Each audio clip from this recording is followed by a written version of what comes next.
Ensina-me a descansar. Graças a Deus, porque nós temos em Cristo Jesus o nosso descanso. Você que nos visita nesta noite, para a gente é uma alegria imensa recebê-lo. A gente pensa em você, a gente preparando tudo, a gente pensa em você aqui junto conosco, adorando a Deus. E a gente se esforça para que aqui no nosso meio você receba algo de Deus na sua vida que possa fazer a grande transformação, a grande mudança na sua vida. Aí você diz, mas eu já tenho Jesus, então vou falar agora com você. Se você já tem Jesus, se você já tem a paz com Deus, se você já tem o Espírito Santo, a nossa oração é para que essa reunião alimente o seu coração mais e mais, que você seja fortalecido. E você de repente que diz com sinceridade, eu não sei nada de Deus, não sei nada da Bíblia, Espírito Santo muito menos. É bom quando a gente é sincero. A nossa esperança é que a luz de Deus brilhe em seu coração e traga tudo aquilo que é para todos nós a grande força que nos move em direção a esse futuro que nos espera nos braços de Deus. Sejam bem-vindos, acolhidos nessa casa. Eu gosto sempre de dizer que o que fazemos aqui a partir de agora é um aconselhamento. Eu não me julgo capaz de te ensinar, seja lá o que for. E nem estou aqui porque tenho essas qualidades ou competências. Antes me sinto um tanto desqualificado para fazer o que eu faço a partir de agora. Porque o que se faz aqui é algo que pode determinar a eternidade. Pode ser uma perda incalculável. Se isso não for bem utilizado, bem usado, veja bem, eu sou apaixonado por isso, gente. Quando pessoas deixam todos os seus afazeres e se assentam para ouvir alguém falar. Tem gente que se oferece, que se empolga para estar falando a essas pessoas que param para ouvir alguém. Eu fico pensando comigo, dizendo que coragem dessa pessoa. Porque, gente, isso aqui é muito especial, isso aqui é muito importante. Você parou tudo que você estava fazendo e você deixou de fazer alguma coisa para estar aqui. E veja que coisa monótona. Ficar sentado ouvindo alguém falar. Logo, o que vocês passam para a gente é que vocês julgam isso ser muito importante na vida de vocês. Mais importante do que uma reunião na pizzaria agora. Mais importante do que ficar em casa vendo televisão junto com a família. E veja que isso é importante. Veja que é importante você estar no meio dos amigos comendo uma pizza. Veja que é importante você estar em casa reunido com a sua família. Mas você abre mão disso, julgando ser mais importante estar num ambiente como esse, ouvindo ou esperando ouvir alguma coisa da parte de Deus. Logo, eu quero que você me encare como uma pessoa que treme diante dessa situação. Porque se eu desperdiçar essa oportunidade, eu vou sentir uma dor tremenda e um peso tremendo, e quem sabe até alguém me cobrar por isso. Então olhe bem para mim. Eu respeito muito você nesse momento. E talvez nesse exagero de te respeitar, por muitas das vezes a gente retém aqui dentro da gente alguma coisa que pareça ser superficial, ou então que coloque na sua cabeça alguma coisa que nunca vai existir, ou que simplesmente empolgue a sua vida. Porque em algumas situações, por falta de respeitar o outro, se coloca ilusão na cabeça das pessoas. Se coloca fantasia na cabeça das pessoas e saem por aí fantasiando. E em nome de Deus fica fácil fantasiar, porque a gente joga a responsabilidade tudo para Deus, porque Deus vai fazer isso, Deus vai fazer aquilo, Deus vai fazer isso, Deus vai fazer aquilo, aí fica fácil. O bom é se essas pessoas dissessem, eu vou fazer, aí eu queria ver. Se eles iam continuar fantasiando as coisas, porque existem muitas fantasias por aí, existem muitas pessoas decepcionadas, porque acreditaram em coisas que não se realizaram, acreditaram em coisas que não se confirmaram, acreditaram em coisas. E tem gente que forma o seu Deus, segundo aquilo que ouve ali, ouve acolá, e ouve lá, e ouve aqui, e ele vai formando um Deus. E de repente esse Deus, que foi formado em cima de muitas conversas, de muita gente falando, é um Deus que simplesmente se descobre em real nos nossos momentos mais difíceis.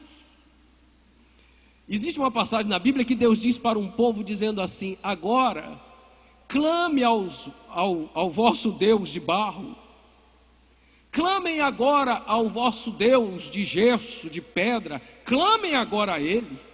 Vocês viveram para Ele durante todo esse tempo, agora clamem a Ele. Olha que coisa. Por isso, que esse silêncio seja aquele silêncio interior de alguém que respeita o tempo que não volta mais.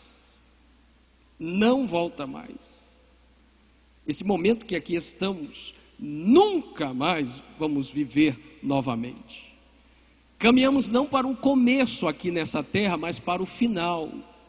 Então, o que nós tínhamos à frente diminuiu. A cada dia que passa, a gente chega mais próximo do fim dessa nossa viagem terrena.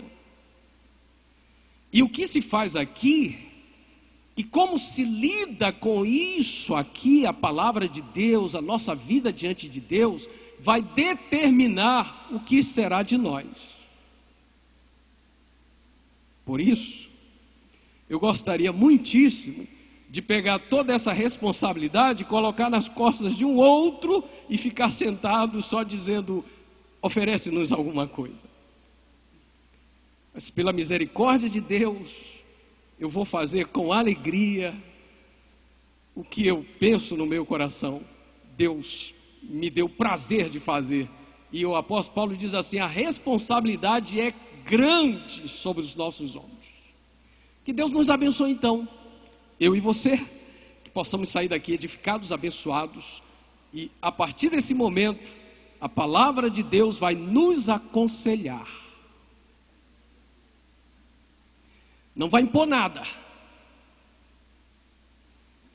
não vai tirar de nenhum de nós a liberdade, antes, vai colocar sobre nós a liberdade com responsabilidade. Isso é, você pode fazer o que você quiser, mas você é consciente, você está ciente do que estou te dizendo. E na noite de hoje eu quero falar das coisas invisíveis, vendo o invisível. Nós vivemos num mundo de matérias, mas também vivemos num mundo de coisas invisíveis, entre elas o ar, o vento, é invisível, o ar, o oxigênio. A gente dá tão pouca importância a isso por não ver, que só quando alguém fala assim com respeito ao oxigênio, é aí que a gente lembra, que a gente respira, que a gente precisa dele. Vez por outra, alguém aí encontra-se bastante constipado, bastante carregado, a via respiratória ali congestionada, aí o sujeito vai dar valor a essa respiração, a esse ar, ele puxa, está tudo fechado. Nós vivemos entre as coisas que são materiais, que a gente vê, que a gente pega, que a gente bebe, que a gente desfruta delas, mas nós também vivemos no meio das coisas invisíveis. Se fôssemos levar para um laboratório,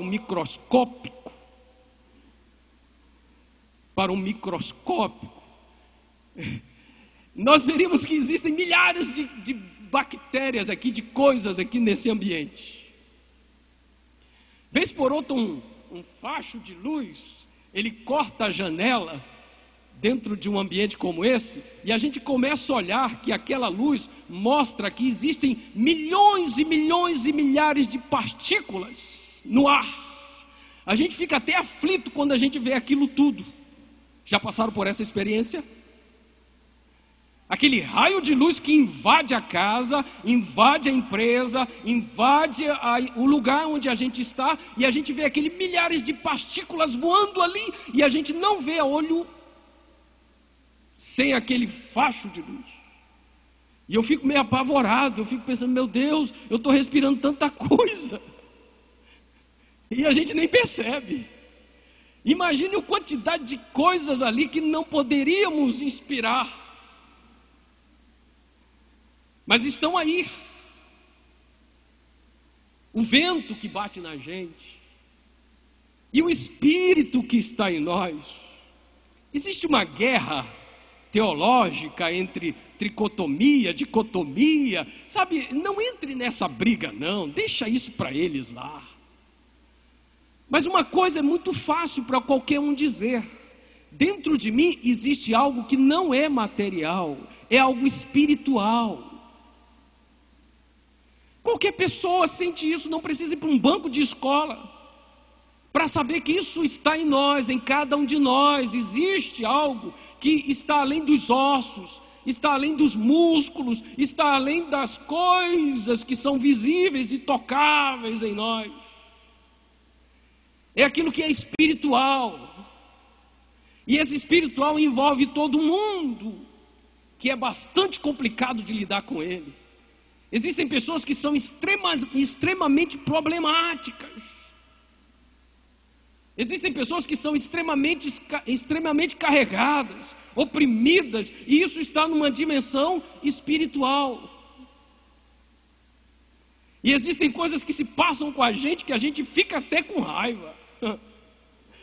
Esses dias passou um pensamento na minha cabeça tão horrível, que eu pensei assim, eu não me preparei para pensar isso, e isso me absolveu de culpa. Vou repetir. Agora eu assustei vocês, mas a sinceridade, a verdade pode assustar, mas pelo menos não mascara as coisas.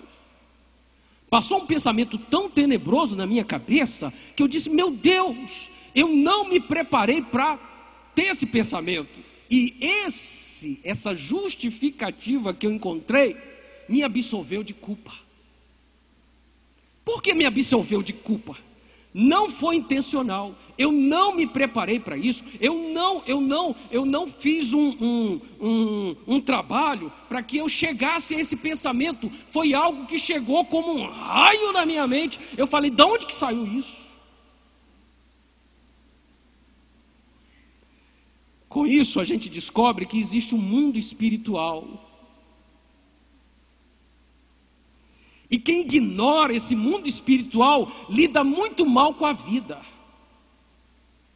administra muito mal as coisas, porque ele só olha um lado, o lado das coisas materiais, o lado das coisas tangíveis, e se esquece que em muitas das nossas situações a origem está no mundo espiritual.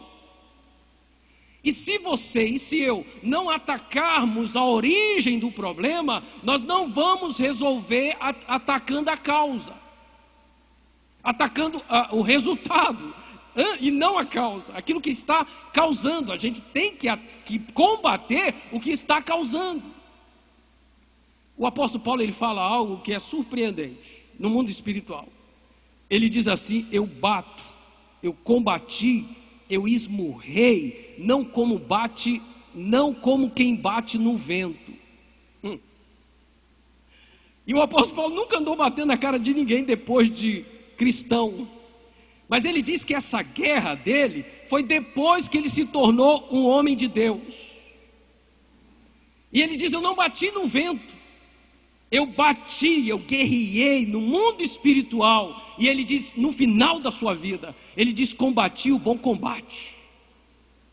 Acabei a carreira, guardei a fé. Agora só me resta a justa recompensa, que o justo juiz me dará, não só a mim, mas a todos aqueles que amarem a vinda de nosso Senhor e Salvador Jesus Cristo. O que ele quer dizer? Quem ama a vinda de nosso Senhor e Salvador Jesus Cristo tem uma guerra espiritual. Se nós pudéssemos ver as coisas que acontecem no mundo espiritual e os seres que estão no mundo espiritual, que estão ocupando a cidade. Alguém pode dizer quantas pessoas moram dentro dessa casa? Aí o sujeito diz assim, papai, mamãe, eu e minha irmãzinha. Mas tem mais gente morando lá. Tem mais gente morando lá.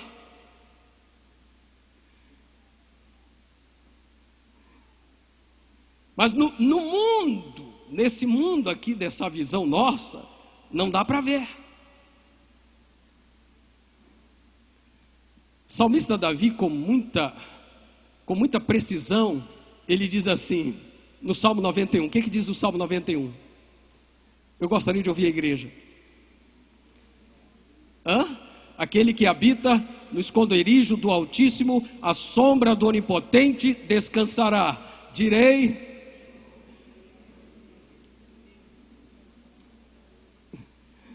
ele te livrará do laço, do passarinheiro, da peste perniciosa, com as suas penas, e debaixo das suas asas estarás seguro. É escudo e broquel, não temerás espanto noturno, nem seta que voa de dia. Existe um mundo espiritual em atividade aí? Existe um mundo espiritual em atividade nas horas da noite, nas horas do dia? E o salmista percebeu muito bem isso, com muita clareza. Agora, olha que coisa surpreendente, impressionante. O rei da Síria estava em guerra com Israel. Aí, olha o que acontecia. Ele fazia reunião lá com os seus comandados, e fazia todo um programa de guerra. Só que Eliseu estava lá com o rei de Israel. E a Bíblia diz que o que eles tratavam lá, a quilômetros de distância, dentro de um lugar que só entrava gente autorizada, dentro de 4 paredes, Eliseu ficava sabendo lá e contava para o rei de Israel. Chegava para o rei de Israel e diz assim, teve uma reunião lá hoje, na Síria, e eles fizeram uma programação para armar uma emboscada para Israel em tal lugar. Não vai lá, ou então faz na tua contrapartida aí o teu jeito de enfrentar isso aí. Eu só sei que por algumas vezes os segredos que o rei da Síria tratava lá na Síria, Eliseu dedurava aqui para o rei de Israel. Aí ele fez uma reunião, o rei da Síria reuniu todo mundo e diz assim, eu quero saber quem é o traíra, eu quero saber quem é o Judas aqui, eu quero saber quem é aquele que está traindo a nossa confiança, porque a gente faz todo um trabalho aqui de guerra, a estratégia, essa coisa toda, e alguém vai, conta pro rei de Israel, e ele se prepara, e a gente não consegue fazer o que a gente se programa para fazer. Eu quero saber quem é. Aí olhou no olho de um, olhou no outro do outro, e até que desconfiava de alguém, mas alguém levantou o dedinho e disse assim, deixa eu te dizer uma coisa, rei. Existe lá em Israel um profeta de Deus. O nome dele é Eliseu. Tudo que acontece aqui na nossa reunião, Deus vai lá e conta para o profeta dele, e o profeta dele conta para o rei de Israel, e aí você não consegue. Ele disse: vocês não estão acreditando nisso? Existe esse Deus que está em todos os lugares e ouve todas as coisas e os segredos do coração dos homens. Eu não estou aqui para falar das coisas espirituais, só o lado ruim, mas o lado bom. Um certo dia eu me ajoelhei tão cansado, num dia de terça-feira, que a gente ora aqui uns 15 minutos de joelho, e eu estava tão esgotado e tanta tribulação, e eu me ajoelhei e disse: Senhor, é verdade, o mundo jaz no maligno, quanta luta eu passei hoje.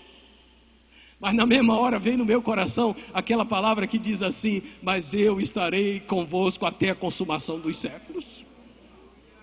Mesmo estando isso aí cheio de espíritos malignos, está cheio também de anjo de Deus. Isso confortou meu coração e renovou a minha força. Aí aquele rei falou assim: então tá bom, se quem está dedurando tudo é Eliseu, eu mato Eliseu.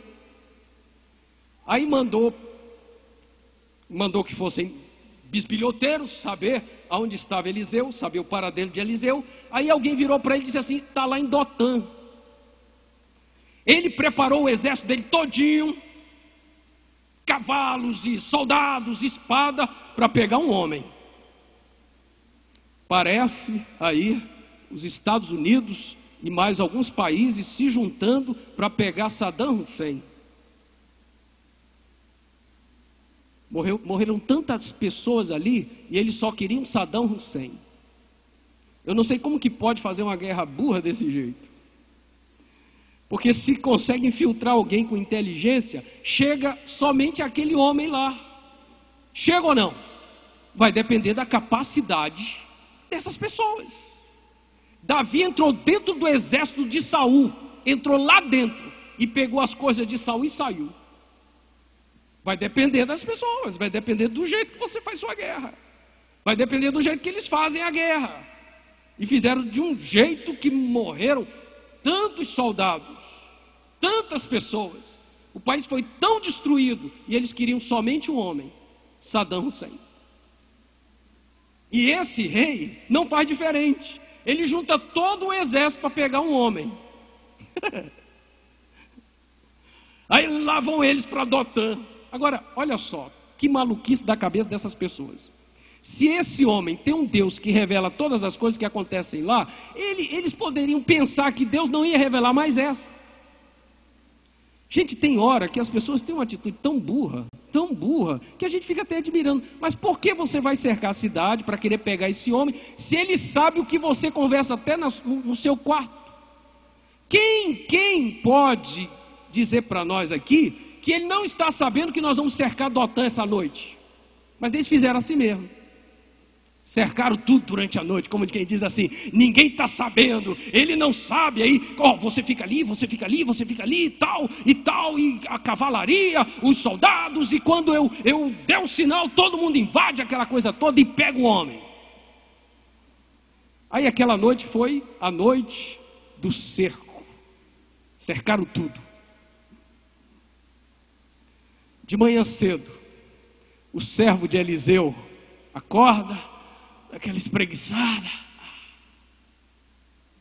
faz a oração: Senhor, eu te agradeço, eu me deitei, dormi, acordei, porque o Senhor me sustentou.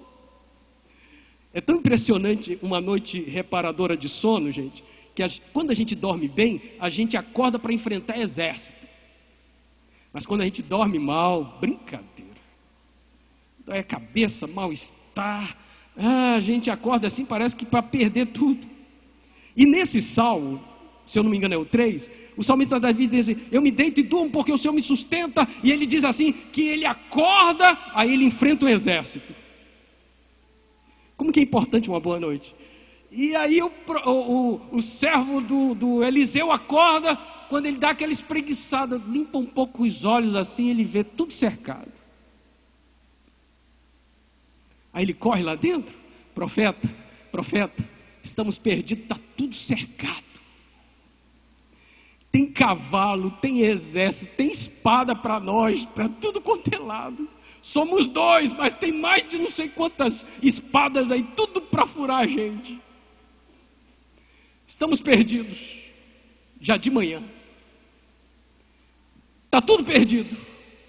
O profeta de Deus sai do lado de fora assim, dá aquela olhada, tinha cavalo, tinha soldado, tinha tudo, mas tinha algo a mais. No mundo espiritual, no mundo das coisas invisíveis, tinha mais coisas. Aí o servo do profeta, todo espantado, garoto inexperiente, garoto cego para as coisas espirituais. Essas pessoas cegas para as coisas espirituais são as pessoas que dão muito trabalho. Mas as pessoas que têm a visão espiritual, essas pessoas elas lidam com as coisas de forma diferente. O garoto sem visão espiritual, desesperado, apavorado, angustiado, vou morrer tão novo. O profeta virou para ele e disse assim: tem mais gente com a gente do que com eles. Ele disse: mas como? Não estou vendo nada. São mais, muito mais, o que estão conosco do que o que estão com eles. Ele diz: mas só está nós dois aqui. Ele diz: não. Só tem nós dois aqui? Não tem só nós dois. Agora ele faz uma oração que vai mudar a vida desse moço. Ele diz: Deus, abre os olhos desse moço para que ele veja. O dia que os olhos do teu patrão se abrirem, ele vai ver. O dia que os olhos da tua esposa teimosa, que não quer aceitar Jesus, se abrirem, ela vai poder ver. O dia que os olhos dos teus filhos se abrirem, eles verão. Abre os olhos desse moço para que ele veja. Talvez pode se fazer aquela pergunta: mas eu não sou cego, eu estou vendo. Não é essa visão ignorante, não é essa visão estúpido, é a visão da alma, é a visão espiritual, é a visão da fé, é a visão das coisas que existem, mas estão ocultas aos olhos humanos. Coisas que existem, mas estão ocultas aos olhos humanos. E não serão reveladas aos olhos humanos, e nem a instrumentos de lentes potentes irão ver. Tanto faz macro como micro, não vai conseguir ver. Quando ele faz essa oração, a mão de Deus toca a visão espiritual daquele rapaz. E quando ele olha de novo, ele vê anjos, carruagem de fogo para tudo quanto é lado. Aleluia, aleluia, aleluia. O mundo espiritual também veio para aquela guerra. O mundo espiritual estava presente ali naquela guerra. Agora, olha o que acontece. Eliseu faz uma oração a Deus e diz: Deus, tira a visão de todo esse exército. Ele pediu essa visão aqui, ó. A visão material, a visão física. Tira a visão desse exército, porque eu quero fazer algo com eles. Qual era a estratégia de Eliseu? Vou te dizer agora, se você ainda não conhece. Ele diz: cega todo mundo aí, Deus. Agora eles ficaram cegos. Fisicamente e espiritual já estavam. E existe cego fisicamente, mas que tem a visão espiritual. Jesus virou para o cego e disse assim: o que tu queres que eu te faça? Ele nem via Jesus. Ele não via Jesus, o Jesus humano, mas ele viu o Jesus filho de Deus. Visão espiritual. E Jesus virou para ele e disse assim: o que tu queres que eu te faça? Ele diz assim: eu quero ver a visão física, porque a espiritual já tem. Aí ele diz assim: tira a visão física de todo mundo aí. Todo mundo ficou cego. Agora estava tudo cego.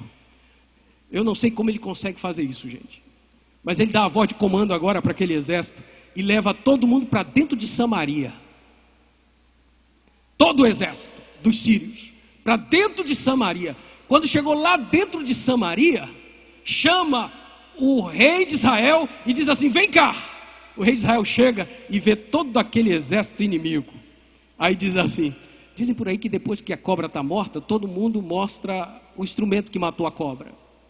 Aí o rei de Israel virou para ele e disse assim: olha, deixa eu matar todo mundo. Fácil, né? Um exército inimigo, todo mundo cego. Dentro de Samaria, agora o exército de Israel cercou esse exército. Ele disse assim: deixa eu passar espada em todo mundo. O homem de Deus falou: nada disso. Quando a tua espada te der vitória, você faz o que você quiser, mas aqui eu vou fazer o que eu estou sentindo no meu coração. Agora ele faz uma oração dizendo assim: Deus, abre os olhos desse exército de sírios, para que eles vejam. Aí Deus abre esse olho aqui, ó. Quando Deus abriu essa visão de todo mundo, o exército viu que estava dentro de Samaria, cercado pelo exército de Israel.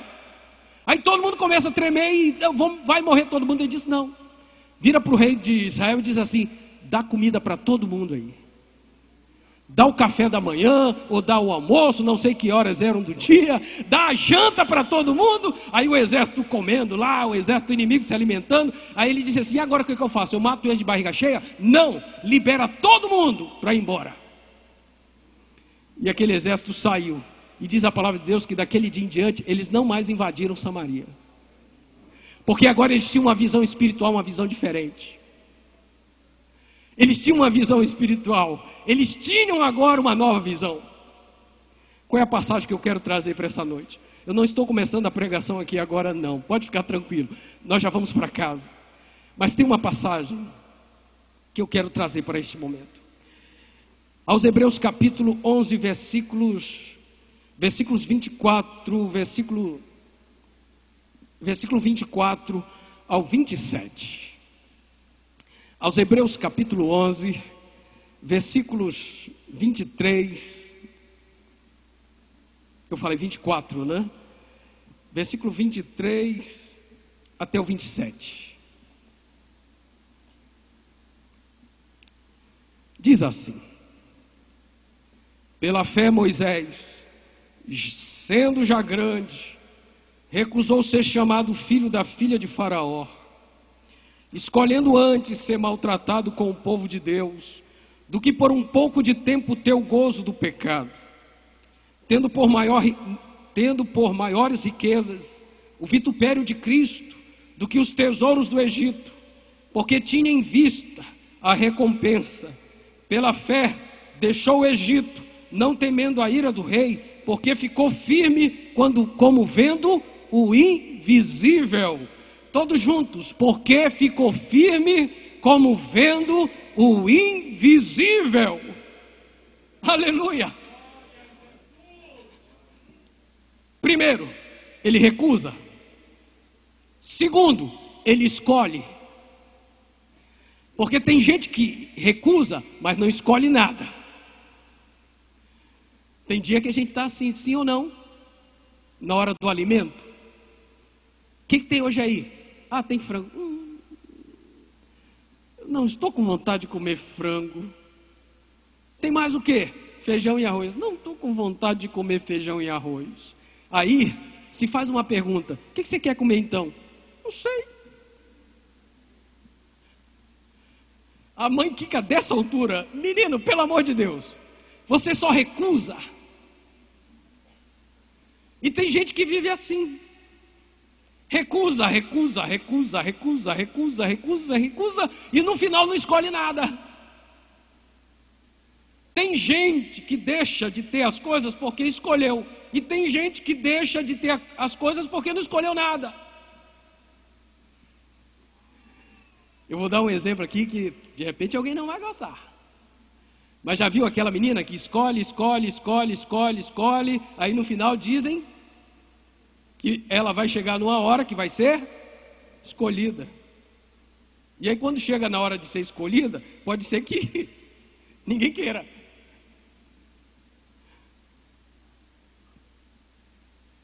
Eu falei alguma coisa demais?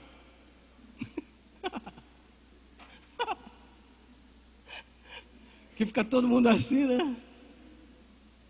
Isso acontece no dia a dia de muita gente, gente. Vai recusando, vai recusando, vai recusando, recusando, recusando, recusando. Já viu gente que recusa? Recusa trabalho? Recusa emprego? Não, esse é muito pouco. Ah não, isso eu não gosto de fazer. Isso não sei o quê. No final, já era. As oportunidades se passaram. A idade já cruzou para o outro lado. Agora é ele que é recusado. Moisés, ele não só recusa. Ele não faz uma recusa de qualquer jeito, aleatória, sem razão, sem propósito. Ele não faz isso. Ele recusa consciente, ele recusa de forma inteligente, ele recusa porque ele elaborou todo um plano para chegar a uma escolha. Ele fez toda uma meditação, uma reflexão, seus cálculos e tudo, para chegar a essa escolha. Não é uma escolha boba não, gente. Tem gente que quer servir a Deus de forma boba.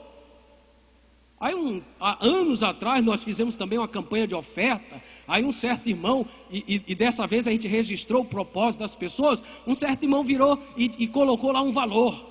Eu vou ajudar nisso aí, com X valor.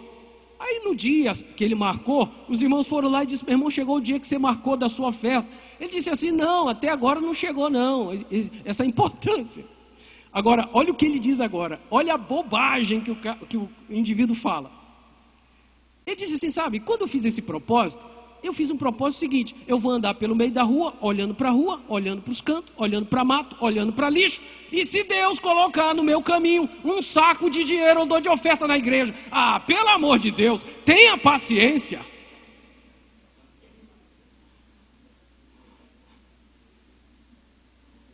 Tem gente que é muito tonto, gente. Tem gente que é tão abestalhado que até Deus diz: eu não vou dar nem atenção para ele, porque é muito bobo. Tem gente que fica fazendo: se Deus me der isso, eu vou servir a Deus. Se acontecer isso, eu vou servir a Deus. Olha, sabe, umas coisas sem pé, sem cabeça. Um cristianismo sem pé, sem cabeça, umas coisas assim do outro mundo. Sabe, coisa de beleléu, coisa de gente boba. O raçudo diz assim: no mundo tereis tribulação, eu estou aqui para enfrentar tudo que tiver nessa vida. Não é aquela coisa boba, Deus, que se aparecer uma árvore lá no fundo do meu quintal e a folha for de dinheiro. Pelo amor de Deus, de onde foi gerada essa criatura? Moisés não, ele recusa, mas recusa de forma calculada, consciente, tudo bem programado. Recusa, porque depois dessa recusa, ele ia fazer uma escolha. Recusa ser chamado filho da filha de Faraó. Olha que isso não é pouca coisa. É como hoje, eu já ia falar, ai que Batista, mas ele está tão quebradinho que agora eu acho que ninguém quer ser filho dele. Mas é como ser filho aí de gente de muito dinheiro, de muito prestígio. A Bíblia diz que ele recusa: não quero, não quero. Alguém diz: olha, interna esse garoto, porque está doido, está pirado. Mas depois o pessoal vê que ele tinha alguma coisa na cabeça dele. Era muita lucidez. Ele faz uma escolha. Eu escolho sofrer junto com o povo de Deus. Eu escolho o vitupério de Cristo. Eu escolho a vergonha de Cristo. Eu escolho a cruz de Cristo. Eu escolho o sofrimento de Cristo. Mas a Bíblia diz: escolheu por um pouco de tempo teu o gozo do pecado, tendo por maiores riquezas. Quem consegue ver essa riqueza? Quem aqui consegue ver a riqueza espiritual? A Bíblia diz: acumulai tesouro no céu. Tem um monte de gente pensando: como vou aplicar meu dinheiro? Onde eu aplico meu dinheiro? Compro imóvel, compro dólar, compro ouro, o que eu faço? Já tem outro que está preocupado em aplicar o tesouro no céu. No tesouro no céu. Apliquem no céu. Isso é invisível, mas é real. Vamos todos dizer isso? Tesouro no céu é invisível, mas é real. Assim como o vento. O tesouro no céu é real, porque ele preferiu a riqueza de Cristo do que os tesouros do Egito, porque tinha em vista uma recompensa. Recompensa. Quantos aqui têm em vista a recompensa? Quantos têm certeza que existe uma recompensa? O Vida Abundante, há anos atrás, eles gravaram um hino que diz assim: vai valer a pena todo o esforço, toda a luta, porque tem uma recompensa. Sim, vai valer a pena. Existe uma recompensa, meu irmão. E ele continua dizendo: pela fé deixou o Egito. O Egito era material. O Egito, a documentação estava toda pronta para ele se tornar um cidadão. Tinha tudo, os tesouros eram palpáveis. Mas a Bíblia diz que ele deixou o Egito, vendo o invisível. Será que deu para arrepiar isso? Deixa dinheiro, deixa as riquezas, deixa os tesouros, deixa a coroa, deixa trono, deixa tudo, porque faz uma escolha pelo invisível. E o que existe nesse invisível? Que possa valer tanto, a ponto dele abrir a mão dos tesouros dessa terra. O que existe no invisível? O que existe no invisível? Gente, leiamos isso aqui só para ir para casa. Eu já tinha fechado a Bíblia, mas volte lá em Hebreus 11. Olha bem, Hebreus 11. Hebreus 11, o versículo 13, que diz assim, olha o versículo 13 de Hebreus 11. Todos esses morreram, por favor, fique de pé. Todos estes morreram na fé, na fé, na fé. Tem gente que morre doente, tem gente que morre pobre, tem gente que morre rico, tem gente que morre sozinho, tem gente que morre no hospital, tem gente que morre em casa, mas tem gente que morre em casa e morre na fé, tem gente que morre no hospital e morre na fé. O diferencial está em morrer na fé. Quando eu morrer, eu vou morrer na fé. Aleluia, aleluia. Todos esses morreram na fé, sem terem recebido as promessas, mas vendo-as de longe e crendo-as, abraçando-as, confessaram que eram estrangeiros e peregrinos nessa terra. Porque os que isto dizem, claramente mostram que buscam uma pátria. E se na verdade se lembrassem daquela de onde haviam saído, teriam oportunidade de tornar, mas até isso eles esqueceram. Mas agora desejo uma melhor, isto é, a celestial. A celestial. Mas agora, todos juntos, mas agora desejam uma melhor, isto é, a celestial. Pelo que também Deus não se envergonha deles, de se chamar seu Deus, porque já lhes preparou uma cidade. Aleluia! Aleluia! Aonde fica essa cidade? O GPS dá para encontrar? Coloque lá, GPS, procura para mim, cidade celestial. Aquela mulher da gravação vai ficar doidinha. Entre a direita, você errou. Entre a esquerda, você errou. Entra de novo. Me perdoe, eu errei. Não é aqui, não é com GPS, não é com nada destas coisas. Só existe um caminho que leva o homem à cidade celestial. Jesus Cristo disse: eu sou o caminho, a verdade e a vida. Ninguém vai ao Pai se não for por mim. Preparei uma cidade para vocês. Timóteo, você vê essa cidade? Você tem certeza que essa cidade existe?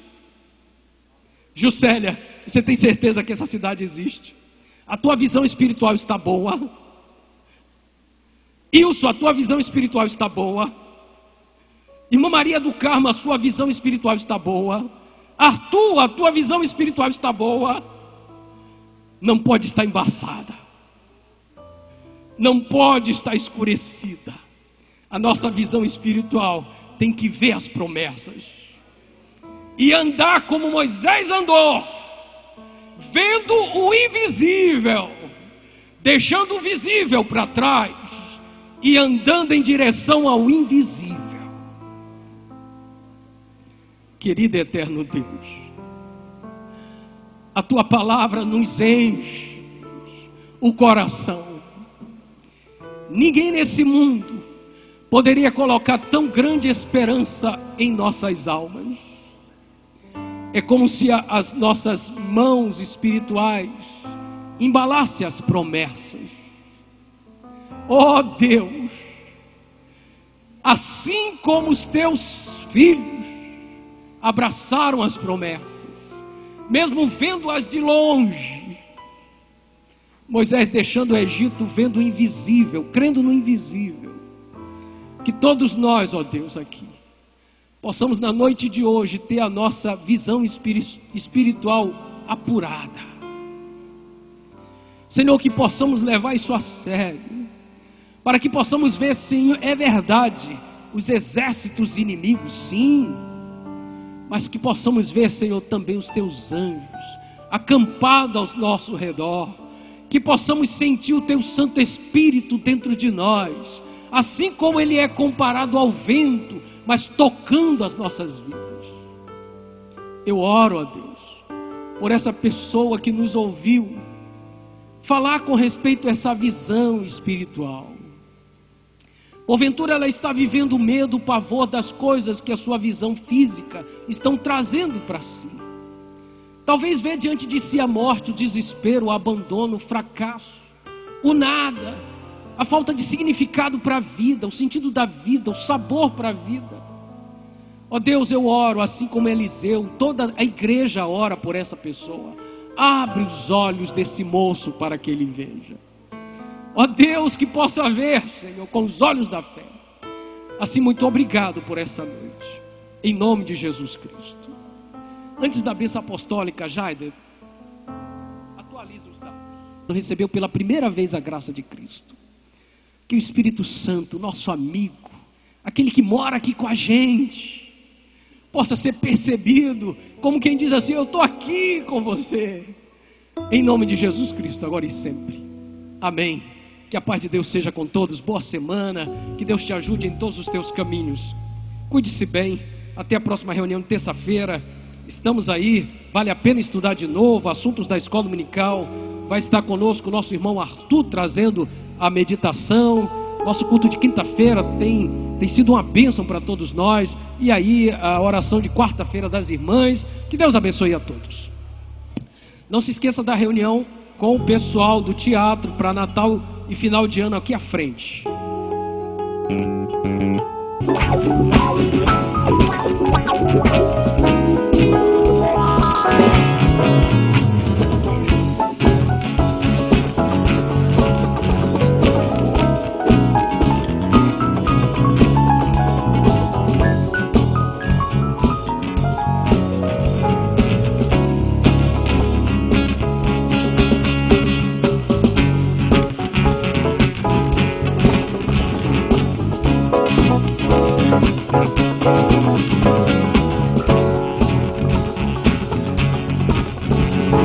Bye.